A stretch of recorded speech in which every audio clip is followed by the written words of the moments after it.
अच्छा तो कर रहा हूँ, उसकी शादी करा रहा हूँ, प्रॉब्लम क्या है? पति ने बोला वही होगा, पत्नी को बोलने का कोई हक नहीं, तेरी राय का कोई मतलब नहीं। तो एज एन एक्टर कोशिश ये होती है कि उस तरह के रोल्स करूं जो। हाय, मैं हूं वकार शेख और आप लोग मुझे देख रहे हैं बीबी मीडिया पर। सबसे पहले तो वेलकम टू बीबी मीडिया। कैसे हो आप? हाँ, मैं बहुत बढ़िया हूँ, थैंक यू सो मच मुझसे बात करने के लिए। नया शो आ रहा है, कितने एक्साइटेड हो शो को लेकर? बहुत ज्यादा एक्साइटेड हूँ, थोड़ा नर्वस भी हूँ। खुशी भी है, एक्साइटमेंट भी है, नर्वसनेस भी है और उत्सुकता भी है। तो बहुत मिक्स है चीजें, क्योंकि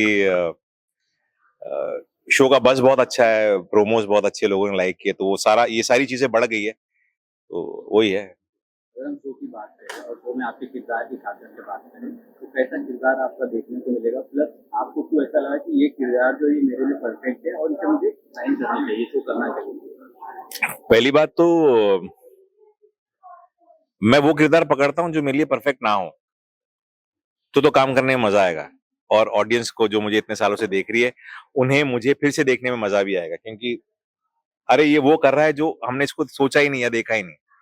तो एज एन एक्टर कोशिश ये होती है कि उस तरह के रोल्स करूं जो परफेक्ट ना हो मेरे लिए, सो दैट चैलेंज भी बना रहे और काम करने में कुछ सीखने भी मिले और कुछ नयापन भी हो काम के अंदर।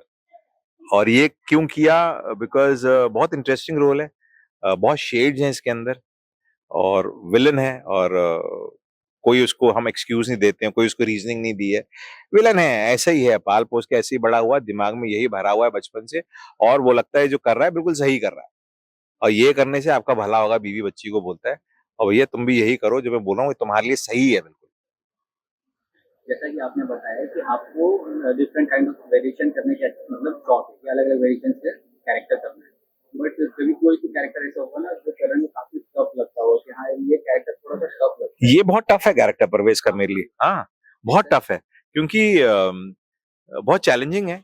मैं इस तरह के इतने कंप्लीट डार्क कैरेक्टर्स एक तो कभी किए नहीं, प्लस इसमें इसमें इसमें बहुत छोटी छोटी बारीकी हैं जिनको ख्याल रखना है, कि ये अगर कर दूंगा तो ये वैसा ना बन जाए खौफनाक, और मतलब उस तरह का। ये नॉर्मल इंसान है, ये बहुत नॉर्मल इंसान है। आपके आस पड़ोस में भी कोई होगा इस तरह का, जो बिल्कुल देखने में बिल्कुल सीधा सिंपल है, और वही इमोशन है जो आपके मेरे हैं। लेकिन क्योंकि पाल पोस के ऐसा बड़ा किया गया कि इसको लगता है कि नहीं, क्यों बोला ये नहीं ऐसा ही है, नहीं पढ़ना चाहिए, हो गया ना पढ़ाई लिखाई, बड़ी होगी शादी करो। उसमें बहुत रिजिड है, उसमें बहुत अक्खड़ है, उसमें ऐसा है कि कुछ भी हो जाए यही होगा। और दूसरा ये कि मर्द ने बोल दिया ना, शोहर ने बोल दिया, पति ने बोला वही होगा, पत्नी को बोलने का कोई हक नहीं, तेरी राय का कोई मतलब नहीं, काय कहती तेरी राय, कुछ चुप बैठ, घर में बैठ, खाना खा, पका और वही बच्चे पैदा कर। वो इस चीज को बुरा नहीं मानता, उसको लगता है कि यही दुनिया है। ऐसे ही पाल पोस के वो बड़ा हुआ, उसने बाप दादा को देखा, तो उसको लगता है ये बिल्कुल सही है। तो वो जो भी करता है अपनी बच्ची के लिए, अपनी पत्नी के लिए, वो उसको लगता है मैं तो सही कर रहा हूँ यार, इन लोगों को क्या प्रॉब्लम हो रही है? अच्छा तो कर रहा हूँ, उसकी शादी करा रहा हूँ, प्रॉब्लम क्या है? अच्छा तो कर रहा हूँ कि पढ़ लिख के क्या करेगी, लेकिन उनका पॉइंट ऑफ व्यू अलग है। इसको वो इस चीज से बाहर ही नहीं निकल पाया। इस तरह की जो सोसाइटीज होती है, इस माइंडसेट, इस प्रवृत्ति से वो बाहर ही नहीं आया है। ये प्रॉब्लम, अदरवाइज नॉर्मल इंसान है वो। जैसे कि आपने बताया आपका जो कैरेक्टर है काफी डार्क है हाँ, और कंप्लीट डार्क है। और जब हम डार्क कैरेक्टर प्ले करते हैं तो काफी हेट्रेड भी आती है व्यूअर्स जी को जी जी। कैरेक्टर को लेकर जी जी जी। जो कैरेक्टर हम प्ले करते हैं, तो वो जो नेगेटिव हेट्रेड वगैरह आती है उसको कैसे हैंडल करते हैं, किस वे में लेते हैं?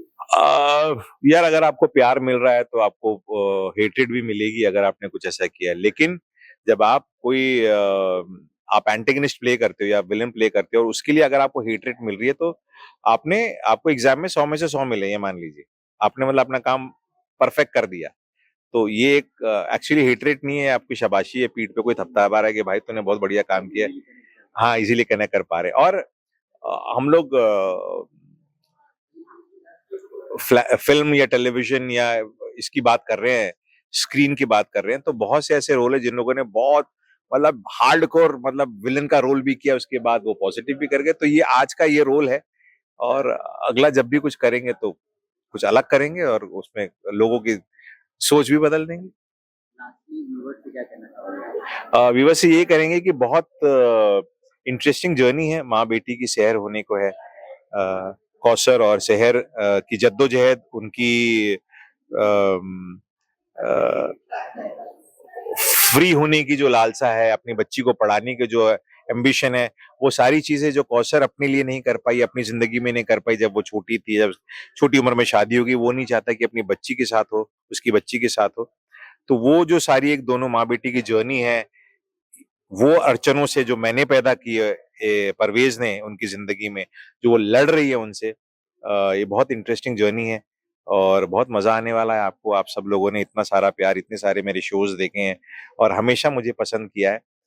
एक अलग रोल कर रहा हूँ, अलग कैरेक्टर है, शेड बिल्कुल अलग है। उम्मीद कर रहा हूँ, प्रार्थना कर रहा हूँ और मुझे यकीन है कि आप लोग अपना प्यार इसमें भी मुझे देंगे, मेरे काम को अप्रिशिएट करेंगे। तो प्लीज देखिए, सैर होने को है मंडे से फ्राइडे रात 10 बजे सिर्फ कलर्स टीवी पे। Thank you so much. आपके नए शो के लिए आपको बेस्ट। बहुत बहुत धन्यवाद। हमें जरूरत है बेस्ट विशेस की आप सभी की भी।